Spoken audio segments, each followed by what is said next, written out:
যারা অতীতে ইসলামী ছাত্র শিবিরের অগ্রযাত্রাকে থামিয়ে দিতে চেয়েছে, ইতিহাস প্রমাণ করে তারাই বরং থেমে গিয়েছে। আমাদেরকে ভয় দেখাতে এসে শয়তান সবসময় অন্ধকারে পালিয়ে গিয়েছে। আমাদেরকে যারা নিষিদ্ধ করেছিল তারাই বরং বাংলাদেশ থেকে নিষিদ্ধ উৎখাত হেলিকপ্টারে করে ভারতে পালিয়ে গিয়েছে। আজকে যেখানে সেখানে যখন চাঁদাবাজের নাম উল্লেখ করা হয় তখন একটি বিশেষ দলের নাম সামনে চলে আসে।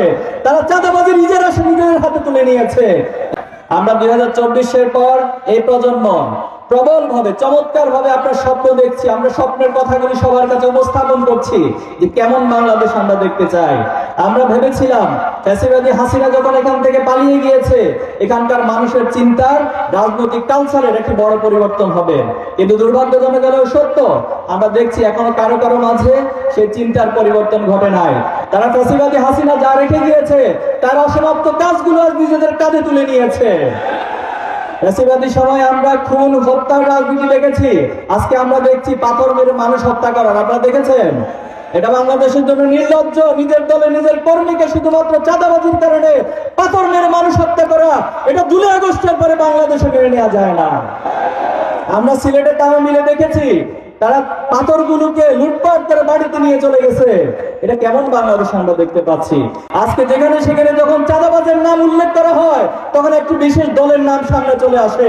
তারা চাঁদাবাজি নিজেদের হাতে তুলে নিয়েছে। এমন বাংলাদেশের প্রজন্ম, এই তরুণ প্রজন্ম দেখতে চায় না। আমরা চাই রাজনীতির একটি গুণগত পরিবর্তন হোক।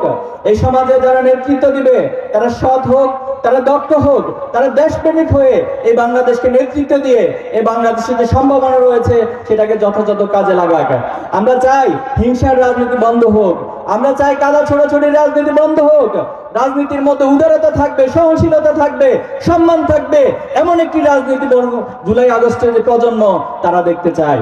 আমরা বিশ্বাস করি আজকে যে জোয়ার উঠেছে প্রজন্মের মাঝে, ইসলামী ছাত্র শিবির বাংলাদেশের 4টি গুরুত্বপূর্ণ বিশ্ববিদ্যালয়ের ছাত্র সংসদে এই সমাজের শিক্ষার্থীরা, এই বিশ্ববিদ্যালয়ের শিক্ষার্থীরা যারা সমাজের সবচেয়ে বিবেকবান চৌকুশ, তারা ছাত্র শিবিরকে ম্যান্ডেট দিয়েছে। তারা বুঝতে পেরেছে যে কাদের হাতে বাংলাদেশ নিরাপদ থাকবে, কাদের হাতে এই ক্যাম্পাসগুলো নিরাপদ থাকবে, কাদের হাতে বাংলাদেশের সম্ভাবনাগুলো যথাযথ কাজে লাগানো যাবে, তারা সেটা খুব ভালো করে বুঝতে পেরেছে। আরো বিশ্বাস করে বাংলাদেশের আপামর মানুষও সেটা বুঝতে পারছে এবং আগামী দিনে তারা তাদের যথাযথ যোগ্য, দক্ষ এবং নেতৃত্বকে তারা বাছাই করতে সক্ষম হবে ইনশাআল্লাহ। যে সমাজে যুবকরা সমাজ পরিবর্তনের জন্য এগিয়ে আসবে সে সমাজের পরিবর্তন পৃথিবীর কোন শক্তি নয় দমিয়ে রাখতে পারবে।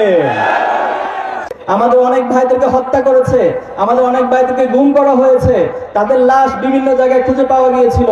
দুঃখজনক হলেও সত্য, 2 আগস্টের পর আজ পর্যন্ত আমাদের 7 জন এখনো ফিরে আসে নাই। এত জুলুম নির্যাতন, এত ত্যাগ কোরবানির পরেও ছাত্র শিবিরের অগ্রযাত্রা এক মুহূর্তের জন্য কোনোদিন বন্ধ হয় নাই। আমরা দুর্ভাগ্যজনক ভাবে লক্ষ্য করছি একটি মহল এখনো পর্যন্ত ফ্যাসিবাদী সেই স্লোগান দেয়, একটি শিবির দল ধরে ধরে জবাই কর। এর চেয়ে হিংস্র, এর চেয়ে বর্বর স্লোগান কোনো কিছু হতে পারে না। সুন্দরবনের যে হিংস্র পশু রয়েছে তাদের জন্য সকাল বিকেল মানুষ নাস্তা করতে হয় না, তাহলে আপনারা কেমন মানুষ হলেন? পশুর চেয়ে নিকৃষ্ট ভূমিকা আপনারা অবতীর্ণ হচ্ছেন। আপনাদেরকে থামার জন্য বলবো, যারা অতীতে ইসলামী ছাত্র শিবিরের অগ্রযাত্রাকে থামিয়ে দিতে চেয়েছে, ইতিহাস প্রমাণ করে তারাই বরং থেমে গিয়েছে। আমাদেরকে ভয় দেখাতে এসে শয়তান সবসময় অন্ধকারে পালিয়ে গিয়েছে।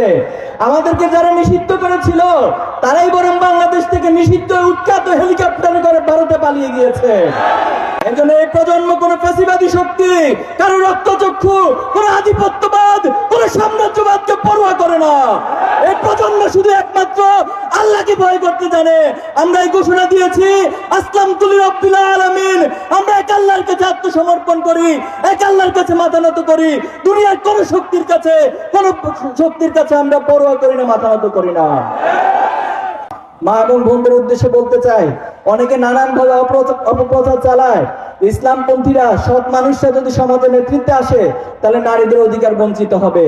এর চেয়ে হাস্যকর, এর চেয়ে বিভ্রান্তিকর মন্তব্য আর কিছু হতে পারে না। যখন আইএমএ জাহেলিয়াত ছিল সেখানে কন্যা সন্তানদেরকে পিতামাতা তার জন্য লজ্জার কারণ মনে করত। তাদেরকে কন্যা সন্তান জন্ম নেওয়ার পর তাকে জীবন্ত পুঁতিতে করা হতো। কিন্তু সেই সমাজে যখন আল্লাহ রাসূল সাল্লাল্লাহু আলাইহি ওয়াসাল্লাম এসেছেন, ইসলামের আলো এসেছে, নারীদেরকে সমাজের সবচেয়ে সম্মানিত জায়গায় স্থান দেওয়া হয়েছে। এজন্য আমরা বিশ্বাস করি যদি বাংলাদেশের সৎ নেতৃত্ব প্রতিষ্ঠিত হয়, বাংলাদেশে যদি ইসলামপন্থীরা ক্ষমতায় আসে, তাহলে অবশ্যই নারীদেরকে সবচেয়ে বেশি সম্মান, নিরাপদ এবং তাদেরকে তাদের অধিকারের ক্ষেত্রে সবচেয়ে বেশি গুরুত্ব দেওয়া হবে। আমি কাপাসিয়াবাসীর কাছে জানতে চাই, আজকে যিনি আপনাদের প্রার্থী রয়েছে সালাউদ্দিন আইবী ভাই, তিনি কি একজন সৎ মানুষ? তিনি কি দক্ষ মানুষ? তিনি কি তারুণ্যের অহংকার? আপনারা কি পারবেন এই নেতৃত্বকে আপনাদের নেতা হিসেবে তৈরি করতে?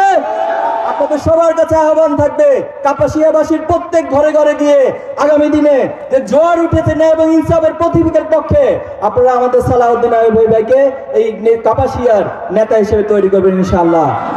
আমরা আল্লাহর কাছে সাহায্য চাই, আল্লাহ আমাদের সহায় হোক, এই তারুণ্যের স্বপ্নগুলো এই বাংলাদেশের জমিনে বাস্তবায়িত হোক। আমিন। নাসরুম মিনাল্লাহি ওয়া ফাতহুন কারীব ওয়া বাশশিরিল মুমিনিন। আসসালামু আলাইকুম ওয়া রাহমাতুল্লাহি ওয়া বারাকাতুহু।